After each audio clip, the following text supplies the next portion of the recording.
నమస్తే. సామాన్యుడి చేతిలో సామాజిక అస్త్రం నెంబర్ 1 న్యూస్‌కి స్వాగతం. నేను రవీంద్ర. ఆంధ్రప్రదేశ్ రాష్ట్ర ఉప ముఖ్యమంత్రి, జనసేనాని పవన్ కళ్యాణ్ మరో కొత్త రికార్డ్ క్రియేట్ చేశారు. దేశంలో అత్యంత నీతి, నిజాయితీ, ఖచ్చితత్వం కలిగినటువంటి నాయకులు ఎవరైనా ఉన్నారు అంటే ఇప్పుడు వచ్చినటువంటి survey report Pawan Kalyan top 1లో ఉన్నారు. First position. నిజంగా ఇది చాలా చాలా కీలకమైనటువంటి అంశమే. ఎందుకంటే సాధారణంగా పవన్ కళ్యాణ్ చాలా దూకుడుగా మాట్లాడతారు. ఆయన వ్యవహారం చాలా డిఫరెంట్గా ఉంటుంది అని అందరూ ఆయన గురించి మాట్లాడుకుంటారు. కానీ ఆయన చేసినటువంటి పనులు కానీ, చేసినటువంటి సహాయం కానీ, ఆయన వెళ్ళే విధానం కానీ ఇప్పుడంతా కూడా దేశవ్యాప్తంగా చర్చనీయాంశమైంది. ఎందుకనంటే ఒక క్రెడిబుల్ సంస్థ, పేరున్నటువంటి ఒక సర్వే సంస్థ చేసినటువంటి సర్వే ఇది. దేశవ్యాప్తంగా ఉన్నటువంటి ఆయా పార్టీల నాయకుల మీద సర్వే చేశారు. ఆ సర్వే చేసినటువంటి క్రమంలో దేశభక్తి, సేవ, మంచితనం, ధైర్యం, సేవాగుణం ఇవన్నీ కలిపి సర్వే చేసింది. దానిలో భాగంగానే అత్యధిక మార్క్స్ కింద ఆయనకి ప్రజలు ఇచ్చారట దేశవ్యాప్తంగా. ఇప్పుడు టాప్ 1 5 లిస్టు బయట పెట్టారు వాళ్ళు. దానికి సంబంధించి చాలా ముఖ్యమైనటువంటి పరిణామంగా దీనిపై చర్చ జరుగుతుంది. ఇప్పటి వరకు ప్రతి ఏడాది ఆ సంస్థ సర్వే చేస్తుంది. ఫస్ట్ పొజిషన్లో ప్రధాని నరేంద్ర మోదీ, కానీ ఇప్పుడు ఆయన సెకండ్ పొజిషన్కి వెళ్ళారు. పవన్ కళ్యాణ్ ఆయన వెళ్ళే విధానం కానీ, తీసుకునే నినాదం కానీ చాలా డిఫరెంట్గా ఉంటుంది. జనసేనను స్థాపించి అధికారం లేకపోయినా సరే ప్రజల కోసమే ఆయన పనిచేసినటువంటి సందర్భం. ఎక్కడ ఏ కష్టం వచ్చినా ఆయన వెళ్ళిపోతారు. ఒక రైతులు కానీ, విద్యార్థులు కానీ, ఆయా వర్గాల ప్రజలు, వారు వీరు ఏమీ తేడా లేకుండా ఒక పార్టీ నెలకొల్పినటువంటి వ్యక్తి ఏ రకమైనటువంటి విధానంతో ఉంటారో మనకు తెలుసు. కానీ పవన్ కళ్యాణ్ ఆయన మాత్రం చాలా ఇతర నాయకుల కంటే భిన్నంగా ఉంటారు. సొంత పార్టీలో అన్యాయం జరిగినా ఊరుకోరు.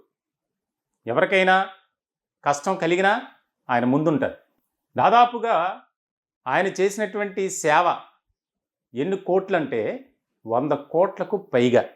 ఆయన సినీ రంగంలోకి ఎంట్రీ ఇచ్చిన తర్వాత, అలాగే పార్టీ స్థాపించిన తర్వాత ఆయన సొంత డబ్బులు సినిమాలు చేస్తూ వచ్చినటువంటి ఆ యొక్క రెమ్యునరేషన్ ఏదైతే ఉంటుందో దానితోనే సేవా కార్యక్రమాలు. ఇప్పుడు మంత్రివర్గంలో కీలకమైనటువంటి వ్యక్తిగా ఉన్నారు. అయినా సరే ప్రభుత్వ నిధులను అవే, కానీ ఆయన సొంతంగా కొంత డబ్బు ఆ మధ్య తెలుసు మనకి పంచాయతీలకు ఆయన అనౌన్స్ చేశారు. అలాగే రైతులకు, చదువుకోవడానికి ఇబ్బందికరంగా ఉన్నటువంటి విద్యార్థులకు ఆర్థిక సహాయం, పంటలు నష్టపోయినటువంటి రైతులకు ఆయన డబ్బులు ఇవ్వటం, కిడ్నీ బాధితులు, ఏజెన్సీ ప్రాంతంలో రోడ్లు సరిగా లేక వారు ఎదుర్కొంటున్నటువంటి ఇబ్బందులు వెంటనే గుర్తించినటువంటి పవన్ కళ్యాణ్ వెంటనే రోడ్లు వేయించినటువంటి పరిస్థితి సొంత నిధులతో. ఆయన ఏదైతే పార్టీ ద్వారా విరాళాలు వస్తాయో ఆ అమౌంట్, అలాగే ఆయన చేస్తున్నటువంటి సినిమాలు ఏవైతే దాని ద్వారా వచ్చేటువంటి రెమ్యునరేషన్ ఉంటుందో దానితో ఆయన సేవ చేస్తారు. దేశంలో ఏ నాయకుడు కూడా ఇట్లా చేసినటువంటి దాఖలాలు లేవు. 100 కోట్లకు పైగా ఆయన సొంతంగా ఖర్చు చేశారంటే, సహాయం చేశారంటే చూడండి.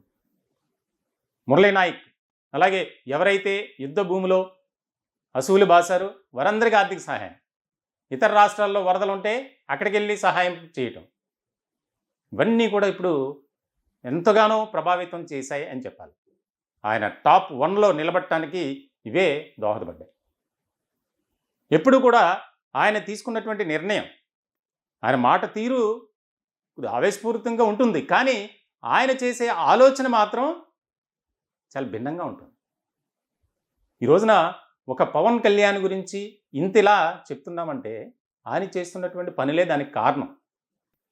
సనాతన ధర్మం అని, రాష్ట్రంలో హిందూ దేవాలయాలు వాటి పరిరక్షణ కోసం ఆయన చేస్తున్నటువంటి కృషి, అలాగే కిడ్నీ బాధితులు, విద్యార్థులు, ఎవరైతే ఆయన అభిమానులు ఉంటారో వారి ఆర్థిక పరిస్థితి బాగోలేదని తెలిస్తే చాలు అక్కడికి వెళ్ళటమో లేకపోతే పిలిపించుకొని ఆయన సహాయం చేయడం.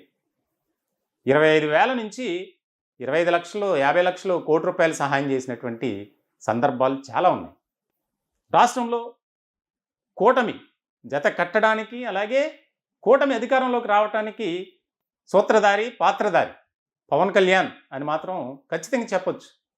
ఎప్పుడైతే చంద్రబాబు జైల్లో ఉన్నారో అప్పుడు వెంటనే ఆయన్ని పరామర్శించిన తర్వాత, ములాఖత్ అయిన తర్వాత బయటకు వచ్చి జైలు బయటే కూటమి మేము జత కడుతున్నాం, మేము ఎన్నికలకు కలిసి వెళ్ళబోతున్నాం అని ప్రకటన చేశారు. అందరూ ఆశ్చర్యపోయారు. రాజకీయ వర్గాల్లో ఆసక్తికరమైనటువంటి చర్చ. నీకెందుకు రాజకీయ పార్టీ, నువ్వేం చేస్తావు, ముఖానికి రంగేసుకొని సినిమాలు చేసుకోక నీకు రాజకీయాలు అవసరమని ఎన్నో రకాలుగా కించపరిచారు, అవమానపరిచారు. ఆయన ఎప్పుడు కూడా ఆయన నిరాశ నిస్పృహలకు వెళ్ళ 10 ఏళ్ల పాటు పార్టీని అలాగా ఒంటి చేతితో లీడ్ చేస్తూ పార్టీలో ఉన్నటువంటి క్యాడర్కు ఎంతో బలాన్ని ఇచ్చినటువంటి ఒక మంచి వ్యక్తిత్వం కలిగినటువంటి నాయకుడు పవన్ కళ్యాణ్. ఈరోజు ఆయన గురించి ఏదో చెప్తే మాకేదో వస్తుందని కాదు. ఎందుకనంటే ఒక సంస్థ ఇచ్చినటువంటి సర్వే రిపోర్ట్నే మేము చెప్తున్నాం. ప్రజలు ఎంత ఆదరిస్తున్నారు దేశవ్యాప్తంగా. ఆయన టాప్ 1 పొజిషన్లో ఉన్నారంటే ఆయన చేసినటువంటి పనులు, ఆయన తీసుకున్నటువంటి నిర్ణయాలు. ఇప్పటివరకు ఆ సర్వే సంస్థ చేసినటువంటి ఆ యొక్క ఏదైతే సర్వే ఉందో తెలుగువారు ఇప్పటివరకు లేరు. మరి ఇంతమంది పెద్ద పెద్ద నాయకులు ఉన్నారు, సుదీర్ఘకాలం అనుభవం ఉన్నటువంటి రాజకీయ నాయకులు ఉన్నారు.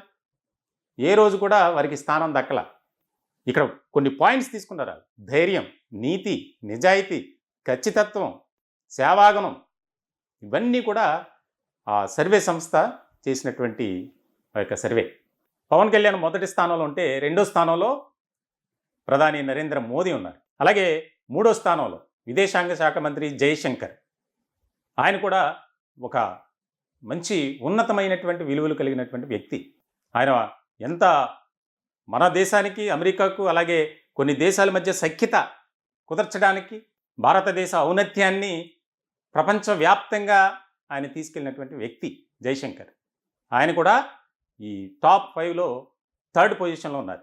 ఇంకా 4th position UP CM Yogi Adityanath. ఆయన కూడా చాలా సనాతన ధర్మం, ఆయన తీసుకునే నిర్ణయాలు కానీ, ఆయన వెళ్ళే విధానం కానీ చాలా భిన్నంగా ఉంటుంది. ఆయనకి 4th ప్లేస్. ఇక 5th ప్లేస్ నితిన్ గడ్కరీ. ఆయన కూడా మనకు తెలుసు, మంత్రిగా, కేంద్ర మంత్రిగా ఉన్నారు. అలాగే ఒక వ్యాపారవేత్తగా, ఒక అడ్వకేట్గా కూడా ఆయన పనిచేసినటువంటి సందర్భం. మంచి ఉన్నతమైనటువంటి వ్యక్తిత్వం కలిగినటువంటి మనిషి ఆయన. వీరంతా ఎప్పుడు ఆ పొజిషన్ మారుతూ ఉంటుంది. కానీ అందరినీ అధిగమించి మొదటి స్థానానికి వెళ్ళినటువంటి పవన్ కళ్యాణ్ గురించి దేశవ్యాప్తంగా ఒక చర్చ. నేషనల్ మీడియాలో ఆయన గురించి ఆర్టికల్స్, ఐకాన్ ఆఫ్ హ్యుమానిటీ అని చెప్పి పెద్ద పెద్ద హెడ్డింగ్స్ పెట్టి రాయటం. నిజం, అవును, ఆయన మానవత్వానికి నిలువెత్తు నిదర్శనం అని చెప్పాలి. ఆయన మాటల తీరు చాలా డిఫరెంట్గా ఉంటుంది, ఆవేశంగా. కానీ ఆయన ఆలోచించి తీసుకునే నిర్ణయాలు ప్రజలందరికీ మేలు చేకూరే విధంగా ఉంటాయి. ఇప్పుడు కూటమి ప్రభుత్వం ఒక చక్కని పాలన చేస్తుందంటే ఈయన పాత్ర చాలా ముఖ్యమనే చెప్పాలి. ఇలాంటి సందర్భంలో రాష్ట్ర రాజకీయాల్లో కూడా రానున్న కాలంలో పవన్ కళ్యాణ్ ఒక లెజెండ్ లీడర్గా, డైనమిక్ లీడర్గా మారబోతున్నారు అనేది మాత్రం వాస్తవం. ఎప్పుడు కూడా ఎలాంటి వివాదాలకు కానీ, విభేదాలకు కానీ, పార్టీలో ఉన్నటువంటి క్యాడర్ మధ్య సఖ్యత నెలకొల్పడానికి ఎవరు ఏమనుకున్నా సరే ఎప్పుడు కూడా లెక్క చేయరు. ఎన్ని రకాలుగా అవమానపరచడానికి ప్రయత్నం చేసినప్పటికీ కూడా ఆయన నోరు మెదపడు. సైలెంట్గానే ఆయన పని ఆయనే చేసుకుంటూ వెళ్ళిపోతారు. ఈ రోజున ఆ సర్వే సంస్థ ఇచ్చినటువంటి రిపోర్ట్తో ఒక్కసారిగా దేశవ్యాప్తంగా రాజకీయ వర్గాల్లో చర్చ. సాక్షాత్తు ప్రధానమంత్రే రాజకీయ సునామీ పవన్ కళ్యాణ్ అని సంబోధించినటువంటి వ్యక్తి. ఆయన ఫస్ట్ పొజిషన్లో ఉండేవారు ఎప్పుడు కూడా. కానీ ఆయన్ని క్రాస్ అయి మొదటి స్థానానికి ఆయన వెళ్ళారు. జనసేనలో కూడా ఈ యొక్క రిపోర్ట్తో కొత్త జోష్ అనేది ఏర్పడింది. మా నాయకుడు, మేము ధైర్యంగా చెప్పుకోగలం, మేము బలంగా నిలబడతాం ఆయనతో, జనసేన అంటే ఏంటో మేము ప్రజలందరికీ చూపిస్తాం. మా నాయకుడు చేసినటువంటి దిశానిర్దేశం ఏదైతే ఉందో దానికి అనుగుణంగానే మేము పనిచేస్తూ వెళ్తాం.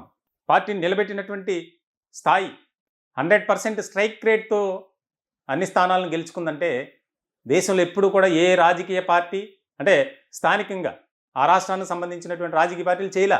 దానికే ఎన్నికల సంఘం కూడా గుర్తించి శాశ్వత గుర్తును గాజు గ్లాసుగా కేటాయించింది. అంటే ఒక నాయకుడికి ఉండాల్సినటువంటి లక్షణాలు పోరాట పటిమ, ధైర్యం, నీతి, నిజాయితీ ఆయన ఎప్పటి నుంచి అయితే ఇవన్నీ కలిగి ఉన్నారో నాయకత్వం కూడా కేడర్ కూడా అదే రకంగా ఫాలో అవుతుంది.